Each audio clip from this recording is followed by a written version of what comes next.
So, BMW have taken the new R12 NineT and made it a bit more cruisery. They've imaginatively called it the R12 and made it a little bit cheaper. So the question is it any good? Well, stick around and stay tuned. I'll let you know what I think.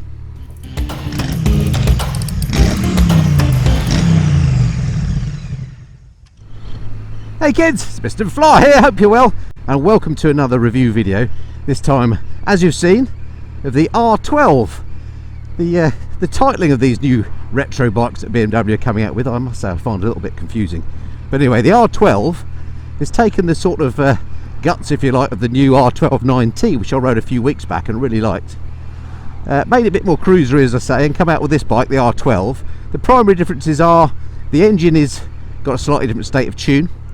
The geometry on this bike a lot more relaxed, as I say, it's a cruiser, so it's a bit longer. And the wheels are a different size. That's primarily the difference, and then styling differences. So before we get into the ride, let's take a look at the bike and just see what she looks like in terms of those styling differences. Here we are then. This is what the R12 looks like in all its glory. This one in this really nice red paint scheme. I do like this. But yeah, I think it's a handsome looking bike. It's not too outrageously cruiserish. It doesn't look, you know, ridiculous in any way. Got this big old classic cruiser mudguard on the back that hopefully works quite well. Here you can see the difference in size of the wheels on here. And we'll go through the specs later, but I think that's a 19-inch front wheel, but it looks really quite thin and skinny compared to others that I've seen. That's one of the big differences between this and the R12 NineT. But lovely fit and finish. Here you've got that R12 badge, where on the old R90 you used to have an air intake, which I think I actually prefer the look of, to be honest. But yeah, nice looking bike. And you've got this obviously shaft drive as well, which is a feature of the Boxer engines, so no chain maintenance to worry about. Big old bulky looking mudguard at the back, which is a good thing. A nice touch there with the BMW enamelled badge sat in there. Nice exhaust on this twin stack, looks really cool. Lovely in the sunshine actually. And then yeah, just nice detailing and fixtures and fittings on here, as you'd expect from a BMW. Nice LED headlight, quite like these mudguard stays as well. So yeah, as far as I'm concerned, it's a thumbs up for the looks of the bike. I think she looks really nice. Alright, let's ride her. So welcome back aboard the bike, and I've only just really jumped on her for this first ride review just now. And you can quickly tell whether you like a bike or not, and I have to say I do like this one. In terms of its comfort, it's lovely. It's nice and low, this bike, as cruisers tend to be, and we'll go through the specs later, but I can easily flat foot this with a bend in my leg, so it's very confidence inspiring. When you start her up, she's got that very much that Boxer character. She sort of tilts to the side. Some people love that. I'm not so sure I do actually love that. I mean, it does remind you that you're on a Boxer, but that's maybe a bit too much character. But once you're riding, it's a lovely thing, it really is. It's actually quite nice and smooth, but there are big thumpy vibrations there in the background to remind you that you're on a big old Boxer. Handling actually is remarkably nice around this roundabout here. It sort of leans into the turns fine. I was expected to have to muscle it round, but actually very, very nice. I'm absolutely thrilled to say, as you can see, this one has got the analog dial instrumentation on it. The R12 NineT I rode had the optional TFT. On bikes like this, I just prefer an analog dial. Unlike the old R90, I hope you're keeping up with all this, which used to have dual clocks, this just has the single one, but it's got everything there you need, and I have to say it's a pretty looking instrument. I like it. This one is fitted with the optional connected ride features, which I never use, but it allows you to do turn by turn nav and all that using your phone, all that sort of caper. So this one also gains on the handlebars the whiz wheel here, which is what you use to control that. So you might think this looks simple with no TFT. Why has he got a whiz wheel? So you can control that. Chance to check the brakes as the lights go red unexpectedly. Very sharp brakes actually on this. No problem there at all. Checking out the switch gear, typical BMW. Not sure what I'm missing here. I haven't got a heated grips button on this, I think. Oh yes, I have. It's over here, like the heated grips. We've got cruise control, which is good to see. But controls very familiar to any BMW rider. This one's fitted with the SOS thing as well, so if you drop the bike or whatever, you get help. Yeah, sitting here, it's a nice thing. Something I'm not too sure on is the naming conventions on the riding modes on this bike. Just slow down as I come past this speed camera. As you can see at the moment I'm in roll mode. It's got two riding modes as standard, rock and roll. I have to say this roll mode feels pretty pokey. When you open the throttle it absolutely flies. It's a really nice engine actually this. They've done some nice work on it. It's, even though it's the sort of older tech boxer twin when you compare it to say the one on the GS1300, which is of course liquid cooled, this is still very much an air cooled engine. It doesn't half go. It's a nice engine. Comfort wise, really nice. This seat that I'm on is nice and cupping of the cheeks. Who doesn't like their cheeks cupped? And this one does that nicely. Feels nice and comfy, it's not too hard. My legs are tucked up quite an acute angle, but it being a cruiser, my feet are actually underneath me as opposed to in front of me. Of course on a boxer cruiser you can't get your feet out in front because the boxer cylinders are there where your feet should be, so on a traditional cruiser. But for me that's a plus point. I don't like my feet out front. I do quite like the looks of cruisers, but I hate that riding position with your feet out front. So having your feet tucked up under you on this bike is a good thing. One thing that is slightly odd, it has a very long gear change lever, so you need a bit of muscle memory to remember where that is. You have to sort of stretch your foot out to find it, but you soon get used to that, no big deal. But yeah, from a riding and comfort perspective, nothing to complain about. I'm sat fairly upright, no wrist, no weight on my wrists as you'd expect. Typical cruiser position, ride all day comfort, no problem at all. Right, let's nip down this road here, which I know is a little bit faster. I must say the cornering on this is really surprising me in a good way. Right, so I'm in roll mode. This one's got the quick shifter fitted, which is really smooth for a boxer engine, I have to say. Yeah, fabulous, goes nicely. I'm just going to brake hard. Brakes are fantastic on the thing. Let's bring her down to second. Let's change mode to rock. Right, we're in rock mode now. Let's see how she goes now. My word, that feels even quicker. So rock mode must be the quick one. They both feel pretty quick to me though, to be fair. Honestly, I wasn't winding full on there and I felt the front wheel want to lift. That's how fast this bike feels. That boxer engine really has got some go in it now. Fantastic. Liking that a lot. In fact, I'm liking this bike more than I thought I was going to. Tell you what, let's pull over here and I'll quickly talk you through the spec. Neutral easy to find, stands nice and easy to find. She doesn't go over too far. Now one interesting thing is this is actually keyless ride, so you've got the little starter here, look, but you've actually got a key hole where you'd expect one, but that's purely for locking the steering. Quite weird having the bike running without a key in there. That's something that sort of does your head in a bit. But anyway, this one is, as I say, keyless, so you stop it, you know, using the stop button, then turn it off using that button there. All right, let's get through the specs then. All right, no bike review would be complete without a quick whiz through the numbers then, would it? So let's have a quick look at the specs of this, starting then with this big old boxer engine. 1170cc air and oil cooled unit, puts out 95 brake horsepower at 6,500 rpm and 110 newton meters at 6,000 rpm. In other words, it's grunty. Brakes on the R12 at the front provided by Brembo, as we can see, and it's got twin 310mm discs, and that's a 4-pot caliper on the front. On the rear we've got a 265mm single disc, and that's a 2-pot BMW branded caliper. Suspension wise, 90mm travel both front and rear. The front having Marzocchi upside down forks, they're 45mm, nice and beefy. And the rear has BMW's power lever system with this nice single-sided swinging arm.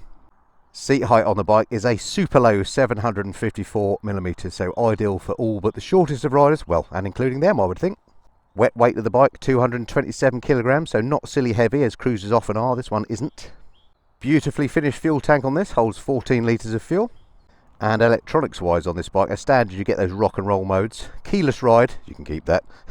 ABS Pro, dynamic engine braking, dynamic traction control. And then optional, you get headlight pro. You can have a digital TFT if you want, but I would stick with this rather nice looking little dial. It's got tyre pressure if you want it, connected ride, and heated grips as an option, which definitely I'd have.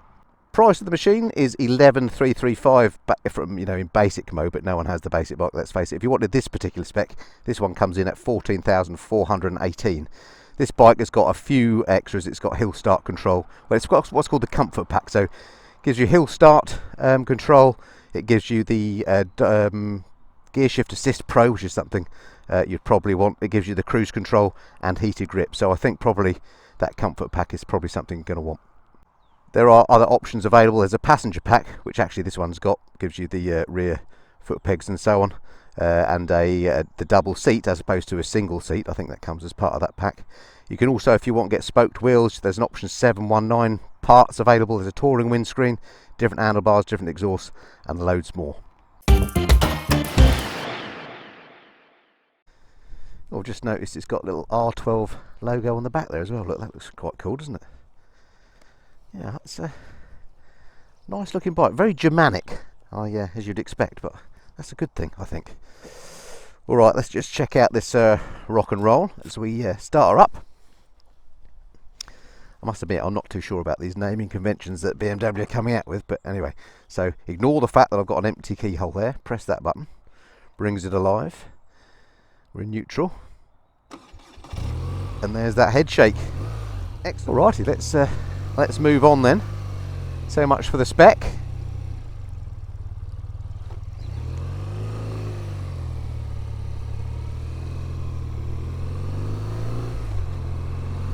Another good thing about this seating position on this encroached cruiser bike is, you know, when you turn a tight corner like that, you're not going to scrape the pegs because the pegs are relatively high compared to if they were feet forward type.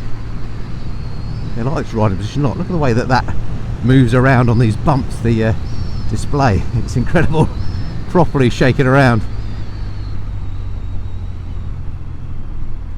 I guess it's on some sort of rubber mount or something. Right, where do I want to go here? Let's go this way. Let's head up towards Marlow. Lovely part of the world, which I like to visit on these reviews on occasion. Sun's out now too. What a beautiful day. It makes you glad to be alive. And on a bike like this, well, does life get any better? Very impressed with how this bike is handling. Gosh, look at these white vans. They're everywhere today. Just a nice and lazy ride.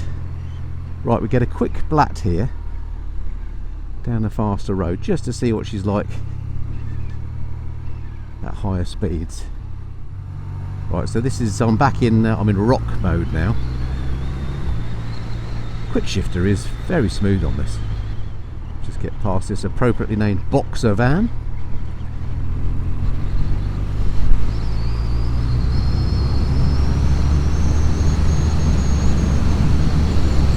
Yeah, lovely engine this. Get quite a bit of wind noise through my crash helmet, so I hope you can hear me okay, but obviously I'm in full wind blast because there is no protection on the front of this bike, but so it's right into my chest, but beautifully smooth airflow, no problem at all, and without even looking at the speedo, quickly up to 70, absolutely no effort at all. Bags of power in this 1200cc engine.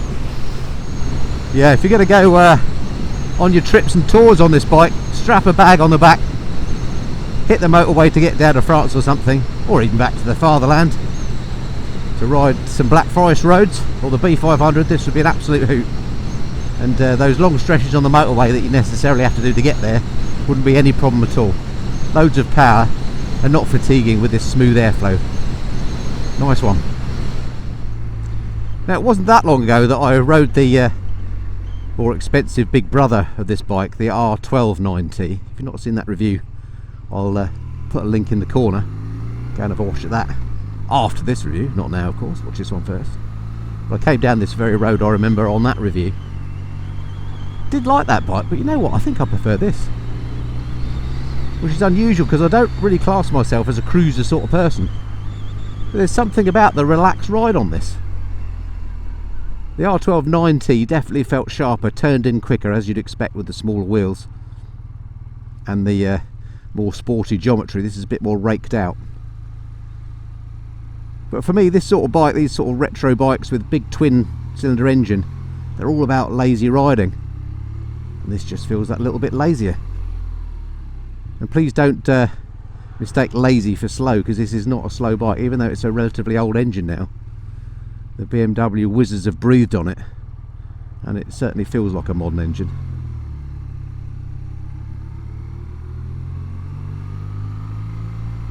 It really is a lovely thing.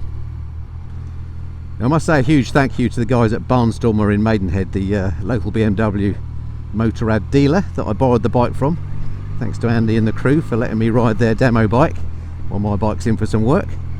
Do go and say hello to them down there if you're in the area. Great place to visit, just for a look at all the lovely machinery that they've got, and you can blag yourself a free coffee as well. So tell them I sent you. Unfortunately, I'm slightly stuck behind this van here, but no matter, because this is one of those bikes you can ride in a lazy way and just enjoy the scenery. When you want to, it can be a hooligan too. Loads of grunt in that engine. Hello sir, blood biker out doing the rounds. Well, what a delight it is to be out on a sunny day. I'm recording this in early April, and yeah, we've had a rubbish spring so far. It's really nice to come out with a bit of warmth and the sun out. It's lovely. Here we are, coming into Marlow, over Marlow Bridge. Actually a chance to see maybe, oh, I'm stopping in the patch area. Let's not stop, let's not stop. No, I didn't stop, officer. Yeah, chance to see maybe what she's like at slow speed and in a little bit of traffic, but let's just enjoy the views of the river first. Beautiful. The weir really doing its thing over there. A lot of water about at the moment. Had a lot of rain in recent weeks. Floods are still subsiding. But yeah, riding the bike slowly, no problem at all. Nice balance to it actually. I'm going at sub walking speed, and you know, it doesn't feel like you're not having any difficulty balancing the bike. Just given it's on those fairly narrow tyres. A little bit surprising maybe. Fueling feels good at low speeds though. There's no none of that twin pneumatic drill riding that you used to get a few years ago. It's amazing how they can make big twin cylinder engines so smooth yet so characterful at the same time. Really done a nice job with this. I'll tell you what, if they could make a sort of a retro GS with this engine, I think it would be an absolute hit.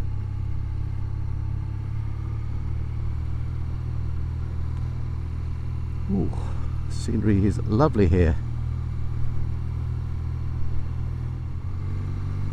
So I suppose it's time to sort of give a summary on the bike. What are my sort of thoughts, having only ridden it for half an hour or so?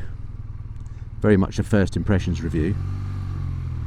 And given how much I like the bike, actually I think I might talk to my friends at BMW UK, see if I can get a longer term alone and get to know the bike a bit, because it really has appealed to me. I like this a lot. Things I like in particular are this engine that I've banged on about. It's really nice. I love the display, the clock on here. I like the way she looks. And I like the way she stops and goes. So what more is there to, you know, to not like with the bike? I'm struggling to find anything I don't like. I do find the fact you've got this keyhole and it's a keyless ride bike a bit weird, but that's I mean, you know, get over yourself, man. What else could I say that I don't like about it? Nothing really. Look, my feet are flat on the deck. I'm loving the big cylinders sticking out and the nice coloured pipe on the front. I'm loving the build quality and all the decals on it. The fact that it's about £2.5 grand cheaper than its R12 9T brother as well is an appeal. I think out of the two, I think I'd probably rather have this one. It just appeals to me better. I guess it's just down to the sorts of bikes you like and what you like to do on your bike, but yeah, I think I'd have this one out of the two. Crikey, a bit of a traffic jam up here. Yeah, I can't, I'm struggling to find any downsides to this bike, I really am. I'm a big fan of retro bikes. I own a Triumph Speed Twin 1200, which which I suppose is a direct competitor to this bike. And a Kawasaki Z900 RS and a Royal Enfield Interceptor. Okay, they're not cruisers, but they're potentially bikes that people that looking to buy this might consider as well. And this feels different to all those bikes, I have to say.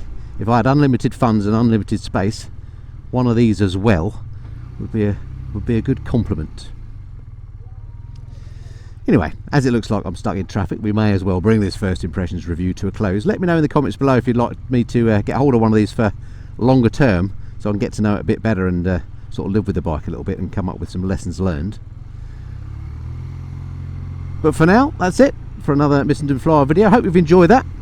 I don't just do bike reviews here on the channel, but I do trips and tours at home and abroad, the odd live stream, monthly bike news, basically anything and everything to do with motorcycles. I'll try and cover it here on the channel. It'd be great to have you along. Hit that subscribe button if you've not done so already. And I look forward to speaking to you again soon. Until then, this has been the Missenden Flyer. Cheerio. Hey kids, we're the Missenden Flyers. Oh my, there are a lot of white vans on the roads today. Oh, there's another. Perfect. And another.